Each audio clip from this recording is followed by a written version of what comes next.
అందరికీ హనుమాన్ జయంతి శుభాకాంక్షలండి. మరో కొత్త వీడియోతో నేను మీ ముందుకు వచ్చేసాను. ఈరోజు హనుమాన్ జయంతి సందర్భంగా అనంతపురం హౌసింగ్ బోర్డులో ఉన్న ఆంజనేయ స్వామి దేవస్థానానికైతే నేను వచ్చానండి. జనసంద్రంతో ఆలయం మొత్తం నిండిపోయింది. రాత్రైన కారణంగా ఆ లైట్ల దగదగలతో ఆలయం చాలా నయన మనోహరంగా ఉంది. ఆలయం లోపలికి రాగానే శివుడు యోగ భంగిమలో కూర్చొని మనకి సాక్షాత్కరిస్తాడు.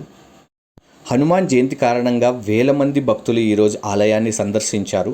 ఇక్కడ భక్తులు తమ స్వహస్తాలతో ఆంజనేయ స్వామికి అభిషేకం చేసి స్వామి మీద ఉన్న భక్తిని కురిపించారు.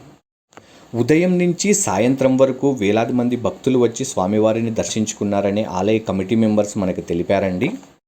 ఉదయం నుండి స్వామివారికి హోమాలు, పూజలు, పునస్కారాలన్నీ చాలా వైభవంగా జరిగాయని చెప్పారు. మధ్యాహ్నం నిత్యాన్నదానం కూడా చేశారని చెప్పారు. నేను జస్ట్ మిస్ అయ్యాను. ఆలయ ముందు భాగం మరియు లోపలి భాగం కూడా మొత్తం లైట్లతో నింపేశారు. చూడ్డానికి రెండు కళ్ళు చాలట్లేదు. ఈ లైట్ల వెలుగులో స్వామివారిని చూడడం అసలు చాలా అంటే చాలా గొప్పగా అనిపించింది.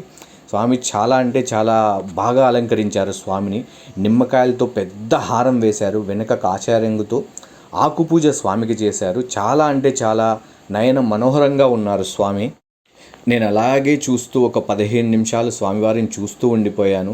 స్వామివారికి హారతి ఇచ్చి అర్చన చేపించాను. మన సబ్స్క్రైబర్లు అందరూ బాగుండాలి, అందరూ ఆరోగ్యంగా ఉండాలి అని చెప్పి. దీనికి సంబంధించిన పూర్తి వీడియో కొన్ని రోజుల్లో మన యూట్యూబ్ ఛానల్లో అయితే రాబోతుందండి.